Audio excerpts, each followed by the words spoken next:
So we're joined today by Corvin and Ingrid, who run Maria Alexander Spa Boat in London.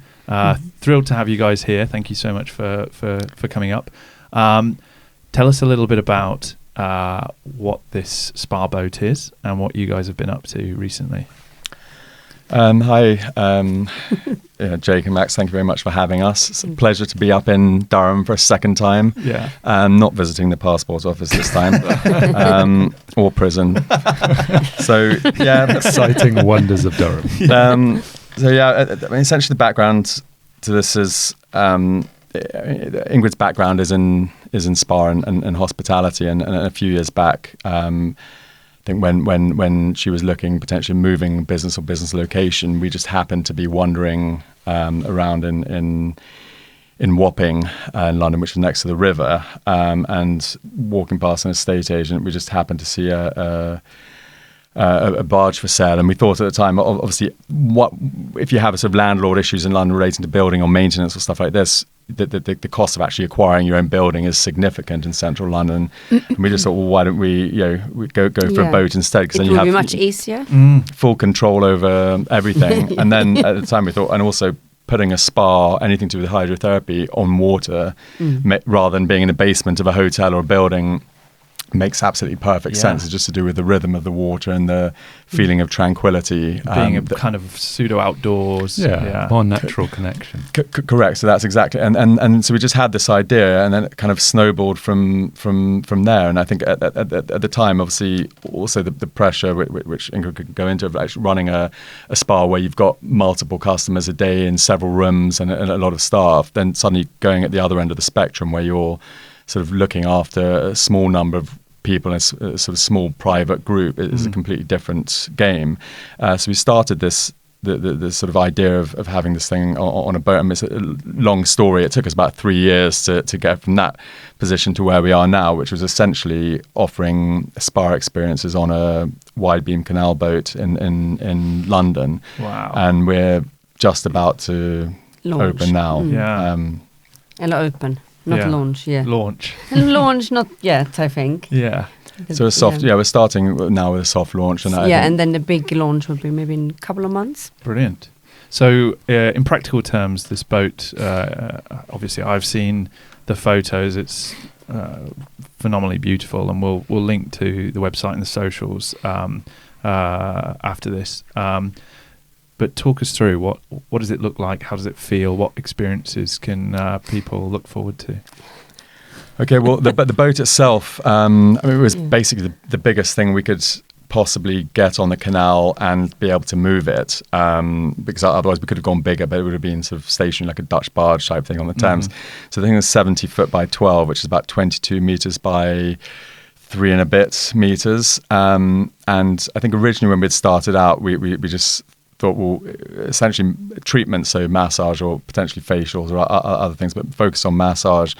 And we're thinking of a hot tub. But then we really thought to have people aboard longer, we really needed to add more points to the journey.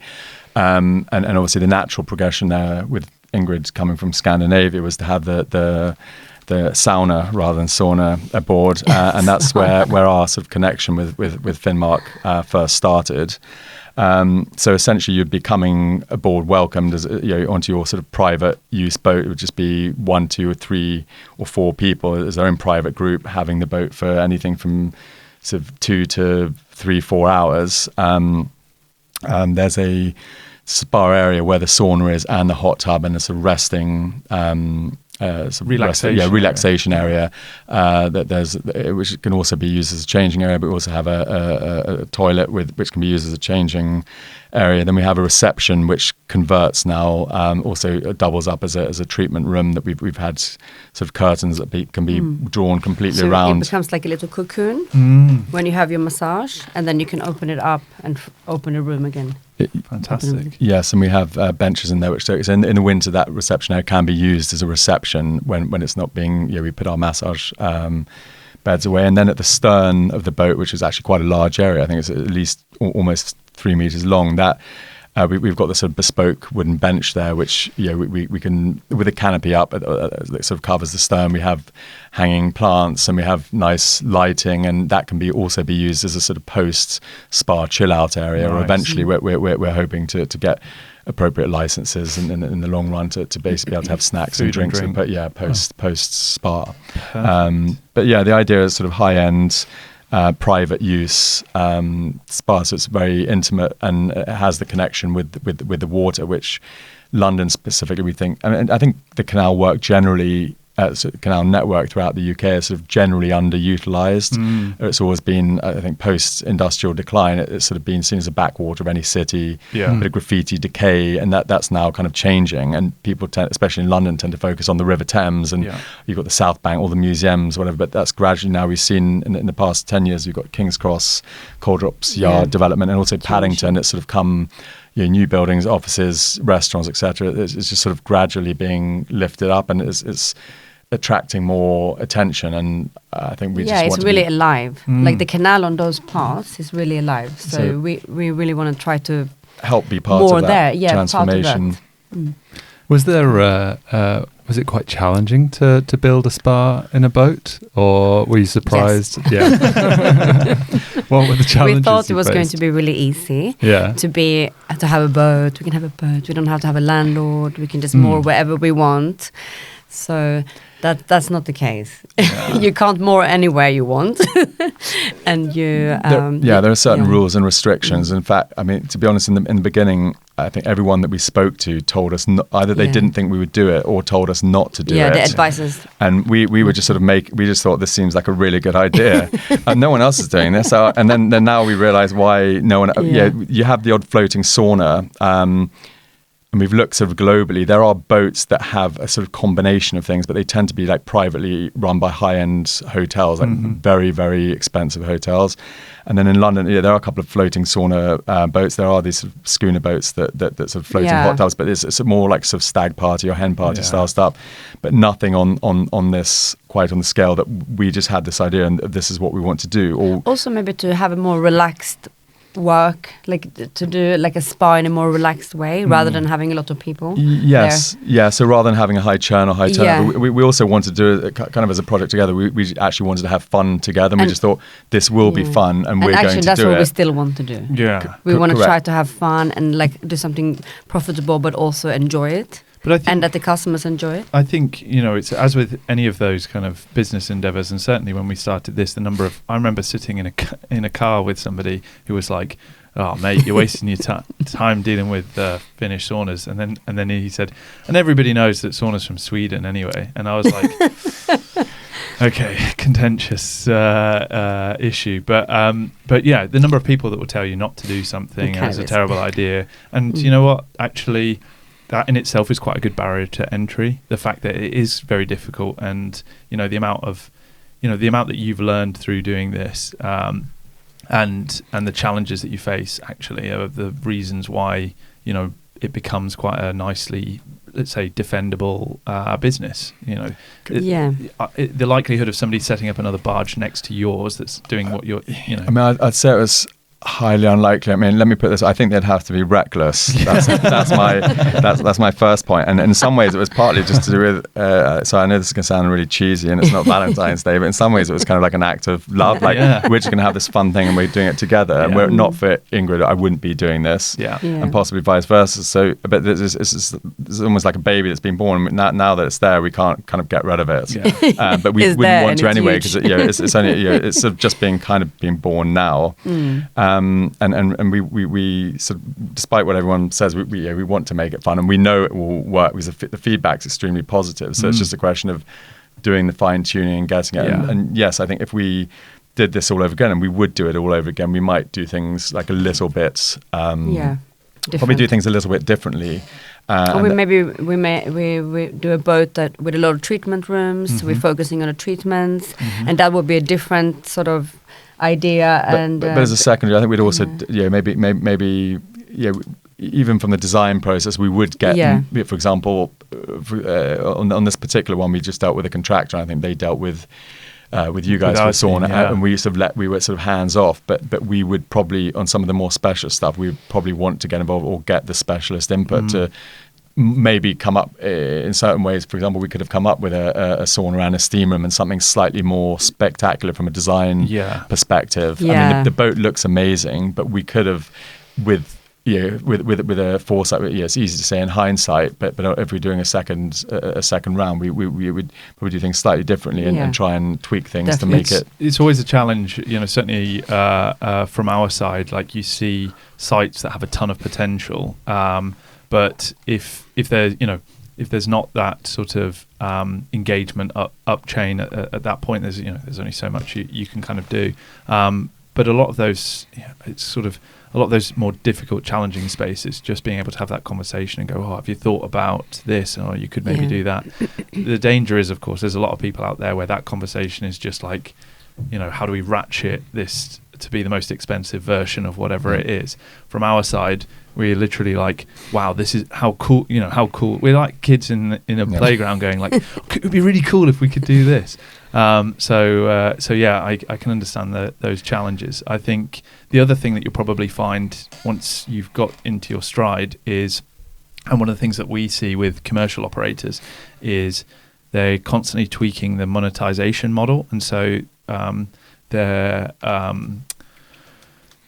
what's important to them changes. And so at the start, often, when we work with people, it's about aesthetics and layout and what have you. And then very quickly, they might come back to us and go, okay, we want to do another one, but this one, it's all about maximizing bums on seats. Like, we want to get as many people. And I think actually what you guys are doing is more where I think the wellness market is going, which is I would rather spend more and have an enjoyable, relaxing experience with a small group of people than feel like I'm surrounded by 200 people. And I think especially in London, it's a really high demand for that because there's a lot of people all the time. So just being able to have that private moment is really popular. To be brutally honest, that's exactly how we thought. So for us, even if we did a second round, it would actually be probably to go even crazier than we had the first time. So we would have gone more design. So for me, we would get you guys involved to see what can you do rather than just having a relatively straightforward sauna. We would have asked you guys, what can you do? What is the latest stuff? What do you think? How? And then it would be more for the contractor who specialises in boats saying, actually, you can't do this on this boat, or you need to tweak this. But as it was, we sort of let someone, sort of interior designer who lives on a boat, come with a design. And so when they were looking at a sauna which they hadn't designed before, and the contractor who is a boat fit out contractor, they didn't think beyond in terms of what can you do with hot tub, steamer, blah, blah. And we were limited because we hadn't done it before either. So for me, a second round would be crazier, not in terms of, how much money can we squeeze out of this? Because our intention was basically to have fun, but also from a personal perspective, what we like. And the last thing either of us like is going to spaces where we're crowded and surrounded and feel that we're treated like just like a dollar. Or a pound sign. Like in and out. The conveyor belt spa. Did you find there was any sort of specific boat constraints on a sauna? Was there? What do you mean? Like when you were creating these different like the sauna or treatment rooms, things like that? Is there any physical implications of being on a boat? Curved hull and things. Correct. I mean, it was. Yeah, because I was in touch with a contractor quite a lot. So the issue, for example, even with the incinerating toilet, and again with the sauna and the stove, is you need for example, the flue to be a certain height. So it can't be on the side of the boat because it's in fact the floor is obviously going to be built flat. Usually, I mean, you could have steps. But the roof of the boat is always curved, so that had implications that we couldn't have certain things on the side of the boat or sort of parallel to the wall, that it had to be in the center. So that was the main thing. And then I can't remember the specifics. There were sometimes they said we need to shift this forward by X amount, or Position of the hot tub. But yeah, so for example, the hot tub we had to have in a fixed place because it's despite the fact you might think, oh, people have baths on a boat and people have wood burning stoves on a boat, which they do. When you're using it for a bigger space, like you're actually creating a sauna room, or you've suddenly got it for a hot tub and you need a tank of 1,000 liters rather than 400 liters, and how you're going to get the water into it and all this kind of thing. You then are restricted by what the technical specifications, but at the same time, because we had an interior designer who'd never designed a spa before, we hadn't designed a spa before, and the contractor hadn't. We weren't pushing things maybe to. We would try. We came up with 3 options, and the contractor said, "No, you've got to do this, this, and this way." So we ended up with 1 option. But had we got specialists, for example, like yourselves involved, we may have come up with 6 options, and then we may have gone for an option that we hadn't thought of. That's really the. Do you find there's any challenges as well around displacement? So my thoughts, if somebody says, spa on a boat, particularly where there's water involved, is it going to sit like this in the water, or how do you account for that? Do you have to put weight at one end to account under ballast? Right. So I've got to be careful what I say here, because I was going to say, well, we constructed. So I was going to make a joke, but I won't say here about the size of people that we let on the boat. The main thing is actually also the hot tub being in the centre, because that's the thing that when you've got 1,000+ liters of water, and then you have weights in the back, right?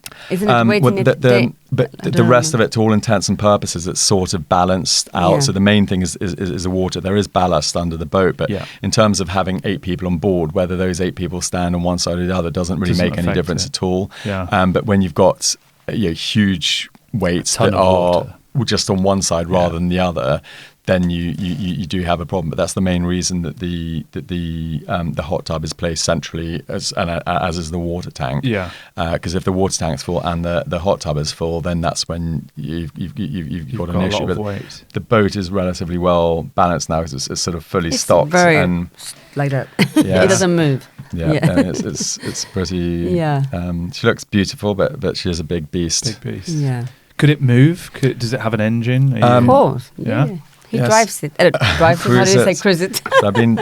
He cruises it. Yeah, I've been taking sort of like training lessons, so it's quite fun, but it does move very slowly because of the displacement of water in London and the number of other boats around. You can't go at sort of very high speed, because the displacement and the waves will rock a lot of the other boats, especially the narrow boats, and that will really bother people. So the speed at which we go when we are cruising, unless we're going around Regent's Park, where there are no other boats at all, then we can sort of ratchet things up a little bit. But then we can go faster than walking space. But usually, it's like 2-3 knots. Yeah, usually you'd be walking faster than the boat will move. So it is very gentle. Slow. I think even a duckling. No, a duckling's probably slower, but a swan can probably paddle faster than we can. Than we usually move. How would you turn it around? So if you sail down one way, do you have to reverse the whole way back up? So that's what he's been practicing. So I for was a year. for almost a year. There are turning points along the canal, and we're then limited by the fact that the length of our boat, so we can't turn in as many places as the sort of narrow boats can, or shorter wide beams. But there are places, you can also reverse as well, but it's not as easy, because obviously the pivot point on a boat is in the center of the boat. It's not like driving a car. So that takes a while to get used to. And the fact that when you're using a tiller, you take it to the left, you turn to the right. And then when you go in reverse, suddenly it's basically like it messes with your mind. And so it just takes a while to get... a canoe. Do you have bow thrusters? We do, but I've been taught not to use them, because... And they break. They break quite easily. And if you learn how to cruise a boat using bow thrusters, that means when they don't work, you suddenly go into, or I would go into blind panic mode. So it's best to learn. It's like automatic, I guess, an automatic car. I guess it's the same similar thing. You're stuck. You're stuck in a critical time without the So- main thing you need. So, but it's part of the fun. I think if you have a boat, not being able to move it doesn't really make sense. And it's also the changing scenery, different parts of London. So so that's part of the complexity we have in the long run, having to be able to move and to operate from for a longer period from different locations, planning permission, all this kind of thing. So, but that's just sort of admin work in progress. So, who are you? You talked about some of the challenges and that the beautiful naivety of starting something and then finding out all these. doing what you're doing, who are you kind of beholden to? You've got the Canal and Rivers Trust. Yeah, Canal and River Trust. Do you have to get planning permission or some sort of council Get a permission? license. Commercial license. Right. Correct. And then the boroughs. Boroughs. Yeah. Boroughs. Correct. But you need the boroughs for the planning permission. So if you typically, so this might get quite boring with the Canal and River Trust. So there'll be a lot of people listening who are either interested in this or have thought about doing this. So typically, if you don't have a fixed mooring, which is a place where you can sort of, it's like renting a tenancy. You're effectively what they call a continuous cruiser, which means you're sort of living in you don't have a parking spot. You're living in a caravan, and then at that point, there are certain rules that you have to move usually at least every 2 weeks, and you have to move 25 kilometers or miles in any one direction in a straight line. So you can't just stay in the center of London and move backwards and forwards. Yeah. And this is a slightly bizarre thing that the cost of a license to be on the canal, to be honest, whether you're up in Liverpool, for example, or whether you're in central London, the cost is essentially the same. It's based on so you can imagine in London, it's a relatively cheaper way to live and save money than it is in renting an apartment. So a lot of people there's a certain proportion, there's been a huge increase in the number of people in the past 10 years who live on boats to save money, and they just don't give a monkeys about any of the rules. So they just stick in one place, all in the center of London, because it's just more convenient for them. So once you have a private mooring, you then all these rules kind of go out the window. You still need to move, I think, at least every 2 weeks or 1 week, depending on where you're moored. But you don't have to go 25 miles out of London. The issue is, there are different types of licensing as to what you can use the boat for: residential, leisure, or commercial.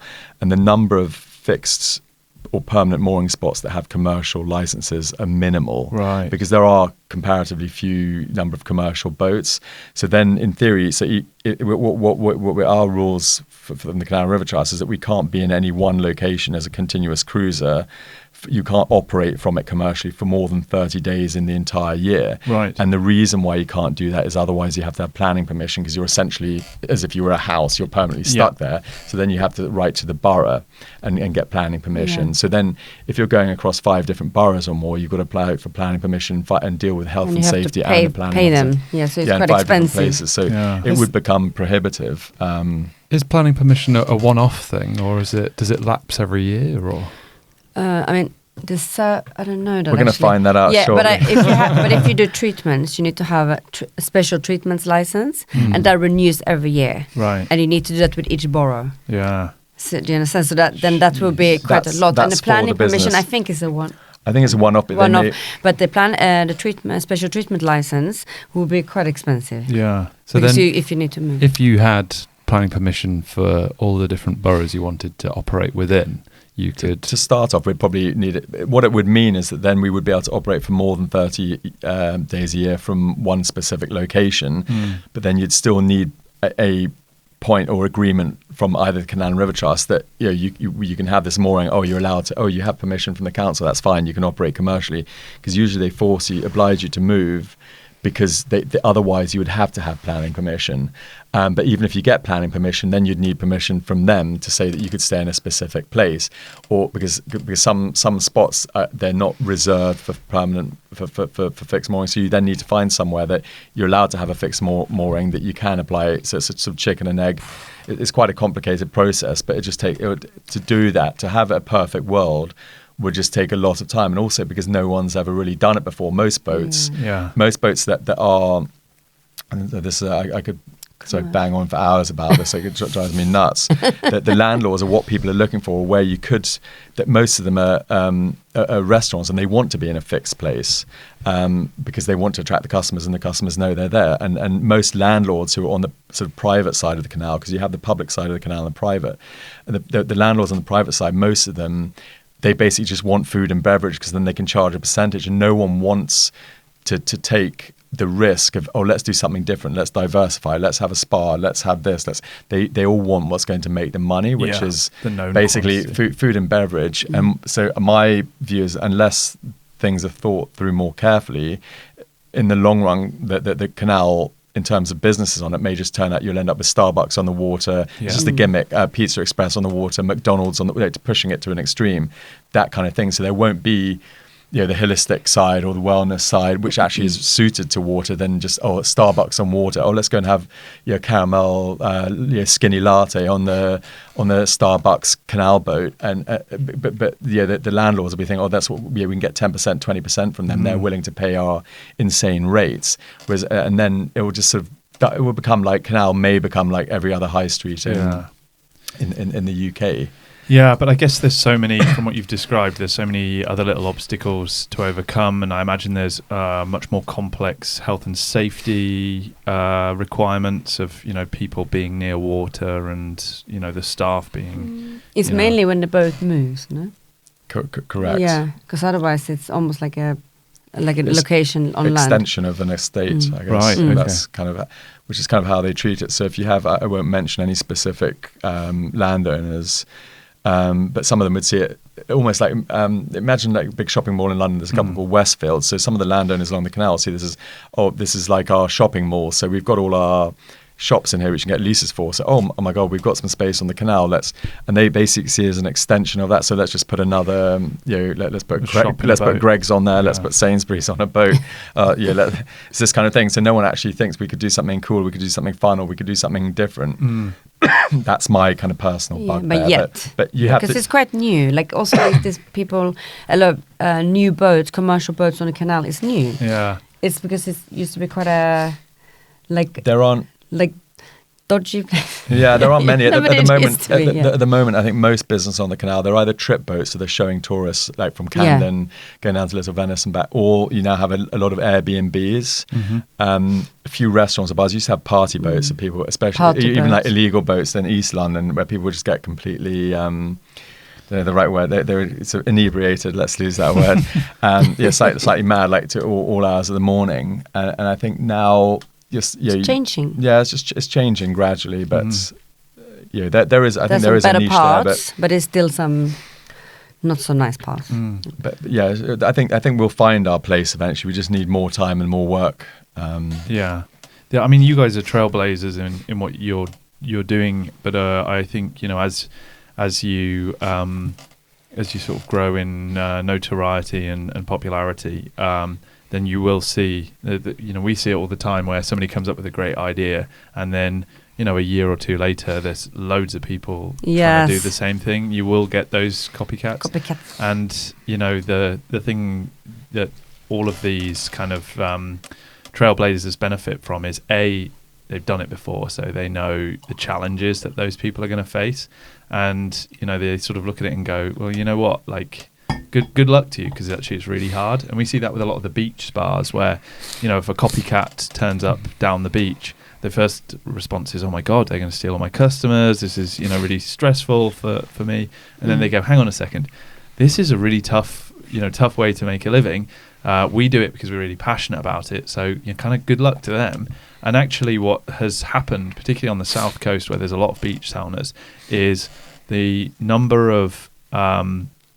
users in all of them has actually gone up. So, in the beginning, you had one very well-known beach spa, and then very quickly a lot of pop-ups appeared close by, and they thought this is going to mean that we're going to have a much smaller market share. But actually, it made it a destination, and even now they are discussing like sauna tours where you can literally go along the south coast to like 10 different saunas throughout the day and be like sauna, cold plunge, and then onto the next, into the sea, and then onto the next it's almost like a pub crawl. Then it becomes like a pub crawl, yeah. But there's always one best and original one. Yeah.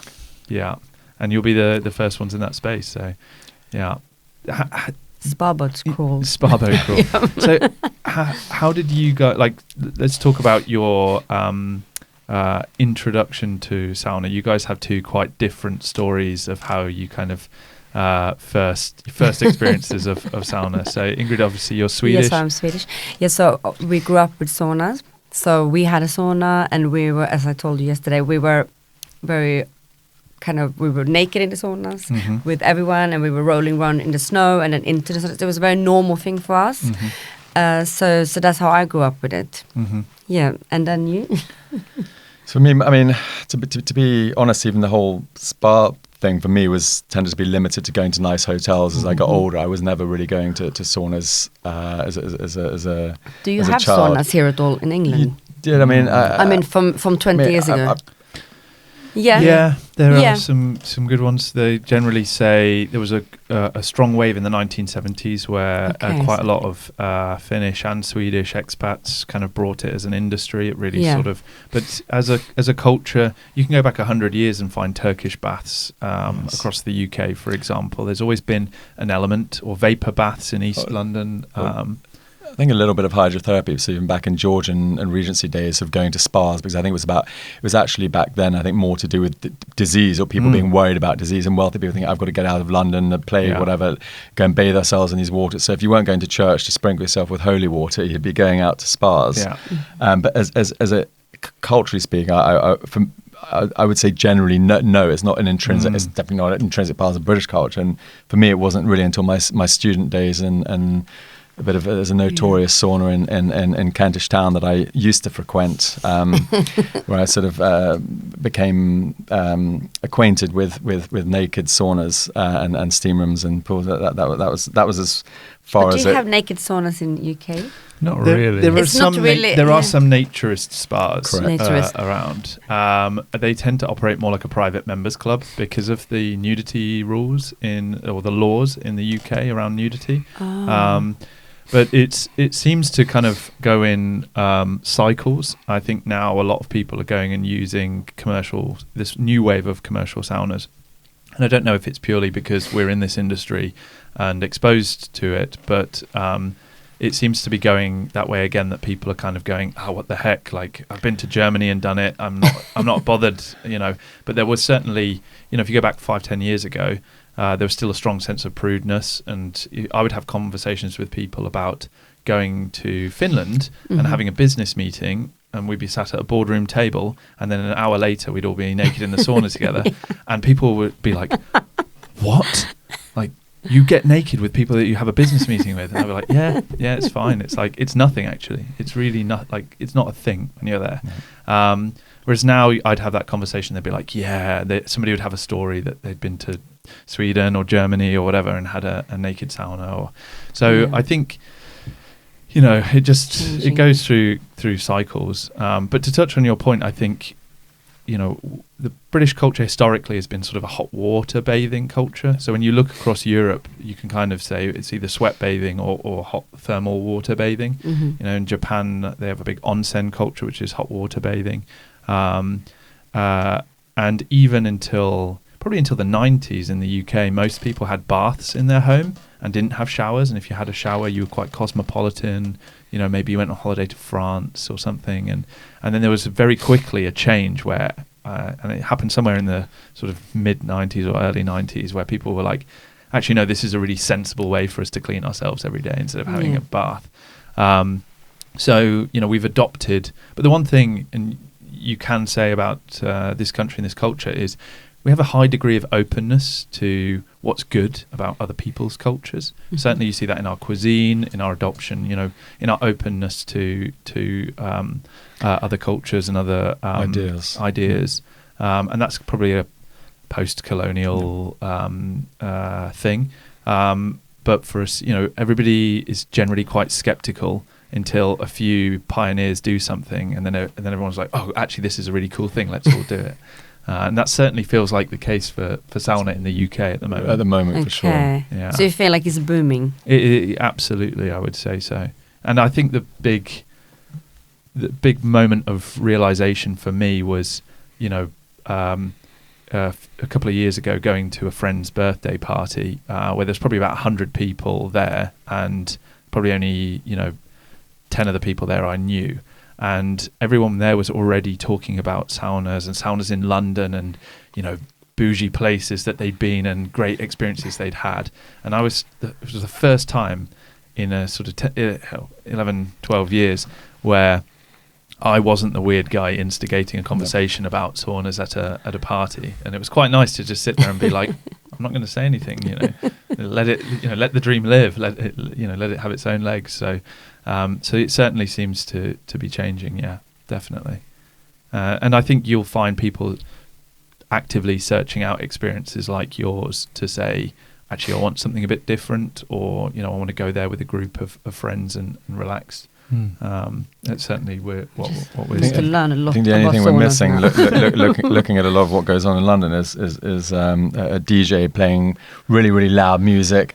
That's I'm joking. That it's gone in some cases. I think either under the impression either sometimes they're trying to attract attention or sometimes trying to do something different. I think from our perspective, we just wanted to do something that just should be actually also also enjoyable and simple, and not make it a big deal. Just do something for fun, and we want people to enjoy themselves rather than taking it to like an extreme level of this is some super refined extreme sauna experience with lots of different saunas where everyone can practice their rituals and whatever. It's more about sauna as an integral part of the sort of spending time in the spa and the hydrotherapy. The experience, but it's really for people to we welcome everyone, but it's really just for enjoyment and just to relax. Can I ask you guys something about saunas? Yeah. Sorry. So like in the summer, do you recommend to use saunas in the summer as well?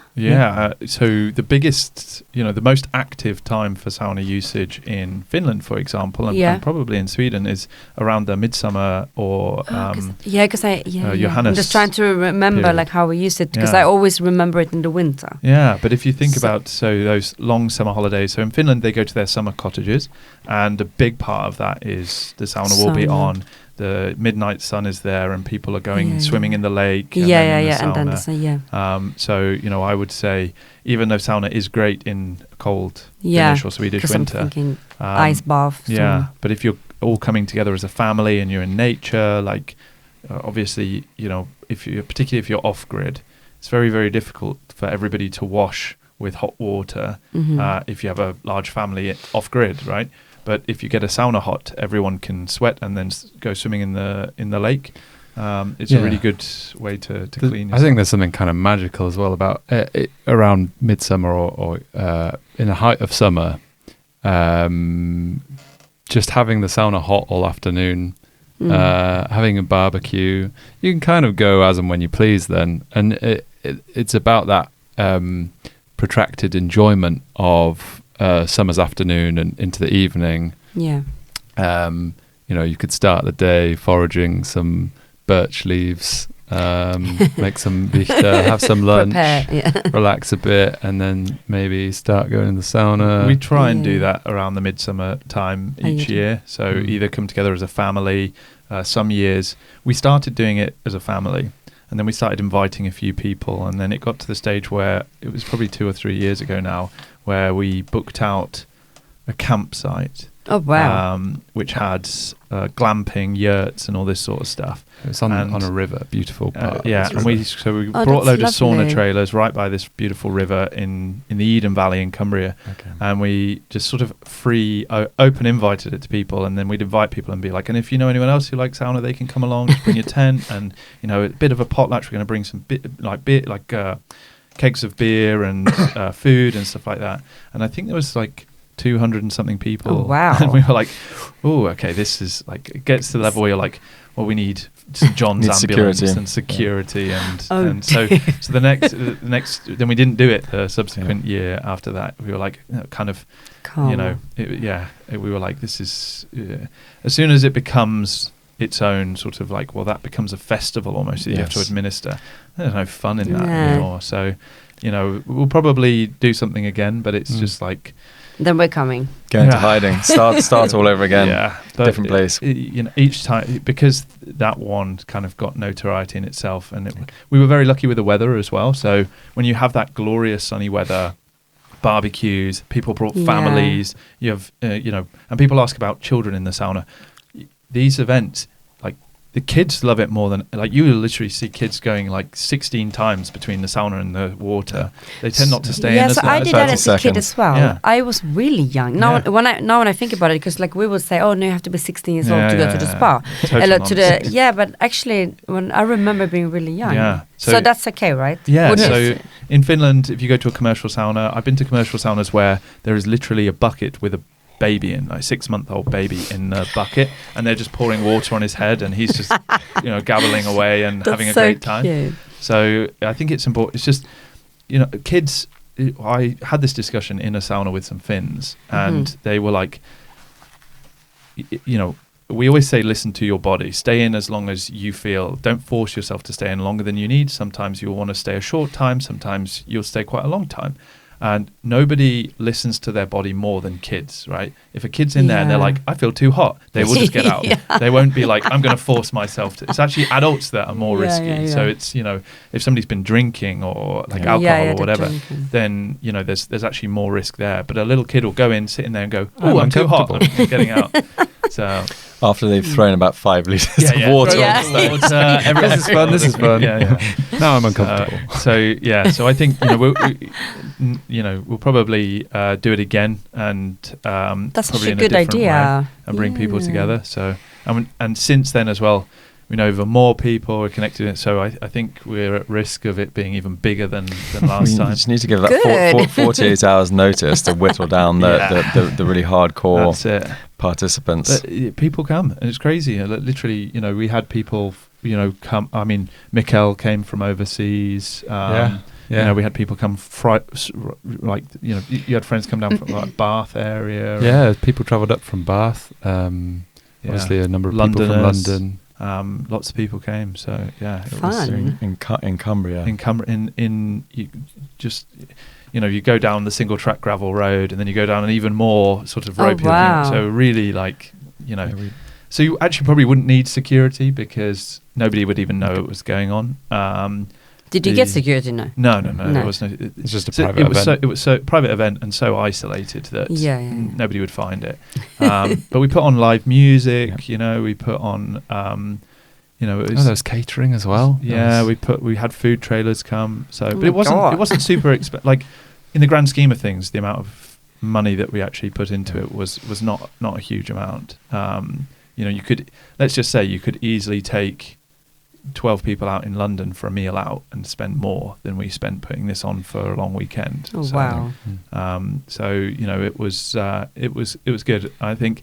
And that's it. I think, there's an element, going back to what you were saying before about raves and playing music and stuff, there's an element of British sauna culture now where there's a lot of exploration happening, where people are trying different things and seeing what fits. And you have some stuff that's gone, as you say, down that like puritanistic, like, we're going to get you in for this long with breath work, then we're going to go into the cold plunge and you're going to stay for this long. And it's almost medicated. It's like a prescription. Yep.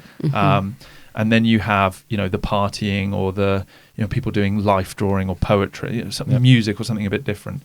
And I think all of that's good. I think we should explore those things, and people should, the more diversity, the more options, the better. But for me personally, getting together with a group of friends and just relaxing and enjoying the sauna experience, across a summer evening or coming together in a cold, dark winter, that's what it's about. It's social as well. It's relaxation over time, right? It's not like you're for me, if I'm going to go and relax, I want to switch off and then I'll come up for air some hours later. Could be 4, 5, 6 hours later, right?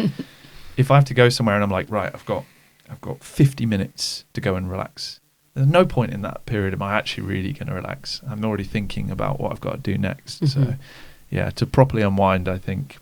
And that's kind of why we started what we did. It was we'd gone out and tried experiences in Finland, where, and I just remember vividly being like at the sort of, it's probably like 4 o'clock in the afternoon, big group of us, we'd go and use the sauna, then get in the lake, and then and have some food and sit by the fire and socialize.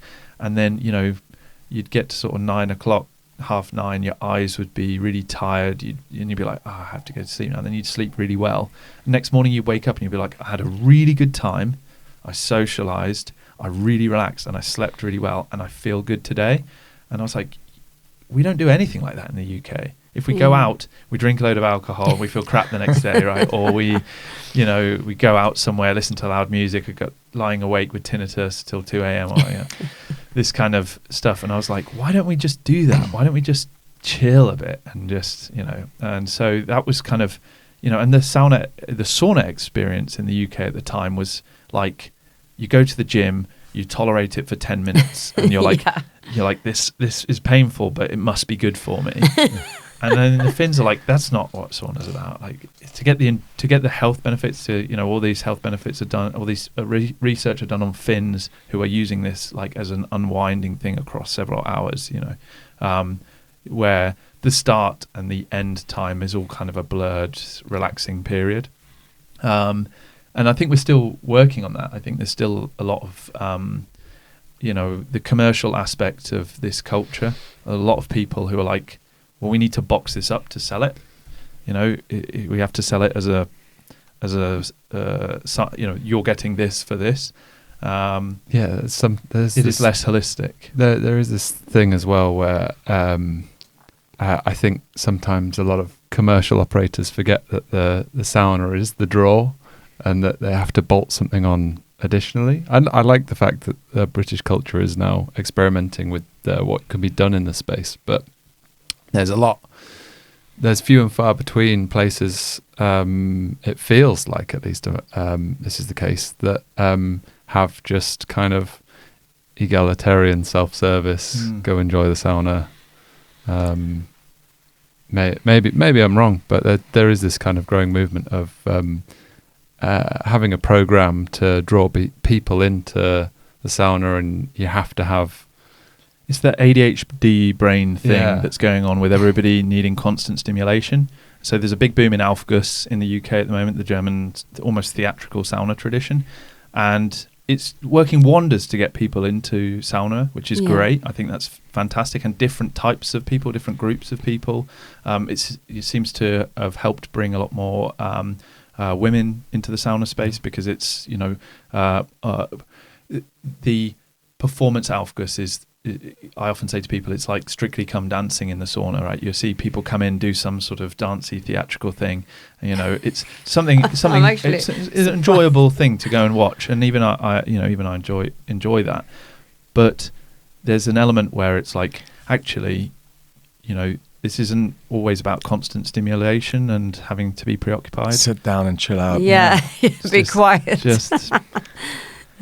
Find wow, this is so space. Interesting. Yeah. Like it is. Maybe it's I'm quite shocked to hear this. Part of the issue is actually obviously commercial stuff. Unless you've got facilities inside an apartment building that people can just use at leisure without, it's sort of included in their service charge or whatever it is. Commercial operators, somehow they need to be able to. You need to look at the time, because otherwise, I'd actually been thinking about this from our perspective on the boat. The only way, other way to do it, you have to set a threshold and just say, we only take one booking a day. You can stay for as long as you like. Tell us when you're arriving and when you want to leave, so we can be sure your staff.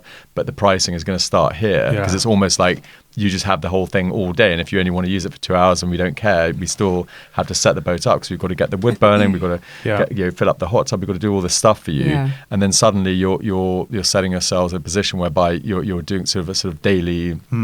A daily rate, and we don't care even if you come in and out in 2 hours. Sorry, you're still going to spend $1,000, and then it becomes more, more not exclusive. You're just setting a threshold, maybe quite high, or it's difficult to get to that. It's a completely different market.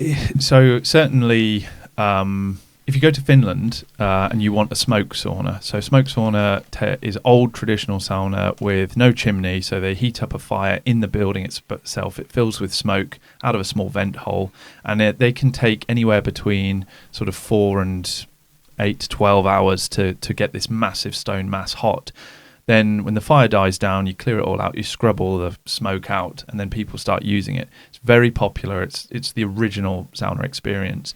But if you want to book one that isn't a commercially, so there's a few that are close to Helsinki that are just on every day. But if you want to book one, it'll be €2,000. Whether you go for if it's one person and you're going for an hour, it's €2,000 because it take them all day to do that. So it's finding what works for the setup that you're kind of going for. And then the other way that I've seen it advertised or work effectively is it's described as per person, like minimum group size. So you look at it as I'll give you an example: escape rooms, right? if you go to escape room as one person, it's the same. It'll be £200 or whatever. But they say 2 to 4 people, or minimum 4 people, or recommended 4 people at £50 per person. And you go, £50 per person to do something for the next couple of hours. That's pretty good. So I suppose it's understanding that if somebody wants to book it as themselves, then they're booking actually 6 people's worth of space. Yeah. If you just want it you and your partner, then you're going to pay a premium. So it's how that's kind of split up. And we can have, exactly. And off-peak times, sometimes because I've noticed with our spa that single bookings are very popular, and they really love it. Because imagine you come alone and you have everything, but you can really just don't have to talk to anyone. So then I didn't want to single that out. I still wanted to be able to offer that. So we're trying to find a way how to. It is challenging. And maybe we can do off peaks, because that is also really popular. Yeah. But I guess it's worth experimenting with the concept of being like on a, let's say, on a Saturday, just as an example, on a Saturday, you're going to have the sauna on all day. People can come in for treatments. Maximum at any one time is this. So you can just book your slot, stay for this many hours, and see if that works better than just going, Yeah, that's actually quite a good idea. Yeah. So you can play around with those. I mean, I've seen it.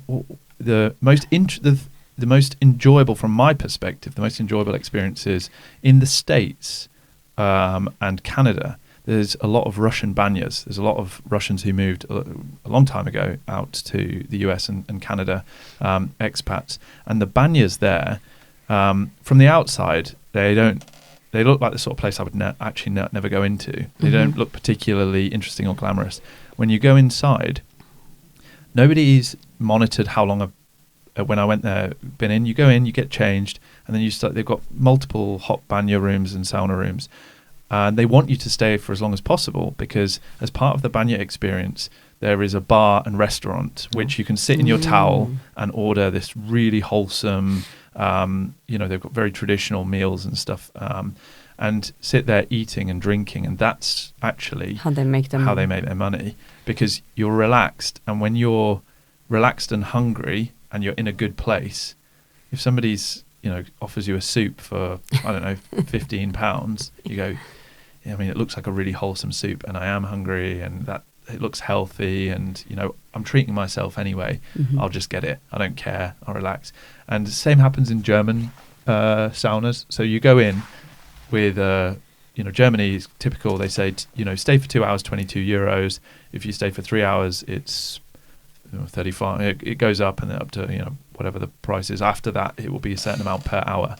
And I've never gone in there expecting to spend more than €22. I've always gone, €22, I'll go and have a sauna and relax. And then I leave like 4.5 hours later with €100 bill, and I'm like, oops. But I'm happy. I'm chilled. Like, I enjoyed myself. Yeah. I don't feel like I was tricked. I just sort of got in the mood of relaxing and unwinding, and then was happy to spend the money because I was having a good time. So, and I think that's the sweet spot. I think if you confuse healthy, wholesome food and drink, and make it easy for customers to pay. So a lot of the places use those digital wristbands where you can just, if you want something, you just scan it. So you don't have to fiddle about, where's my wallet or whatever. And then at the end you go, okay, your bill was €50 or whatever. You go, cool. I'm so chilled out. I'm really good. I had an amazing time. So I think those are places that I see work well. But I see the monetization models in the UK at the moment seem to be quite different. I've never seen anything like that. Have you? Yeah. No, not today. Go to Germany. I'll give you a list of some great places to visit. Yeah, Germany's a really good example of the perfect blend of. It's remarkable, actually, the level of cleanliness that these places have, and the respect that the users have. I remember taking some of our staff to a commercial sauna in Germany, and they were like, "Oh, this is amazing! Why don't we have a setup like this in the UK?" And I was like, "Probably because it would get wrecked really quickly." And they were like, "Yeah, it would get trashed. It would get absolutely wrecked." In Germany, people sit there respectfully. They sit on towels, like it's they don't throw rubbish around. They listen to the rules. Whereas I've sat in British hotel saunas where there'll be like a little splinter, like the cladding is kind of splintering, and somebody just sit there and just grabbed the splinter and then just pulled it, and it just like rips a piece of cladding off, and they go, somebody should really fix that, and then just throw it on the floor. And I've been sat there like, you just damaged, like, okay, there's a little split on the wood, but you just wrecked that. Yeah. You know, so culturally different, I think, but I think we're certainly learning and improving for sure.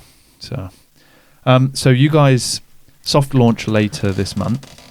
Yes, exactly. And then you're going to do a bigger launch, you say, into the autumn time? Yeah. Right? A couple of months? Correct. We started opening up calendar now, so we've sort of vaguely announced the soft launch till at least through to the end of September, possibly through into October. We'll just see how it goes and how many people come aboard, and then we would sort of go full steam ahead, I think, into Christmas and the New Year. And then we're hopefully ready for January, because that's usually when it gets very busy. Yeah. In London. Yeah. The It's post-Christmas blues. Yeah, they like it. It's healthy. Everybody wants to be healthy. They want to do, spa treatments. After they've eaten 20 turkeys. And escape the London gloomy weather. Yeah. Exactly. Exactly. And do you guys have socials? Where can we find you on Instagram, social media? Do you have an @ handle? At the moment we have it on Instagram only, Maria Alexander Sparboat. That's at Maria Alexander Sparboat, and we have a website. We do have a page on Facebook, I think, but it's not being directly. It's just sort of integrated or linked to Instagram. And if people want to book, there's a booking link. There is a booking link both on the website, has plenty of reservation links, and on Instagram. And I think as we go with the soft launch, we're probably limiting ourselves at the moment to one booking a day at the moment. But that will on certain days. So we're going to open up sort of more and more as sort of things get fine tuned. Yeah.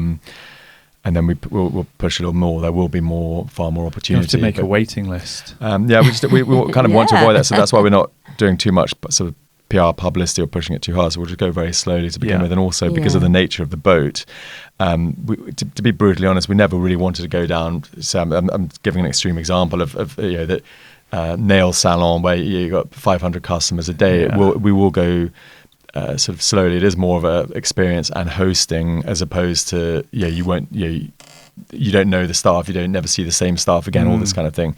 We want to keep it sort of low key, relaxing, enjoyable, and we will build it up, and it will become easier to access. But as I said, there's fine tuning to be done, but just keep it I think lower footfall. But at least we're opening. Yeah.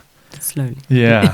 Well, it's an amazingly beautiful boat, and I have no doubt that it will, you'll catch the tiger by the tail, and it'd be one of those things that it's, trying to throttle it between keeping it that boutique experience where, it's very personal, and not be booked out 3 years in advance, because, I can tell that, especially in London, will be a really, really popular thing. So if it works, well, maybe we'll have a second boat eventually, and we'll call that the Jake and Max Spa boat. That will be men only, open from 10 p.m. till 7 a.m.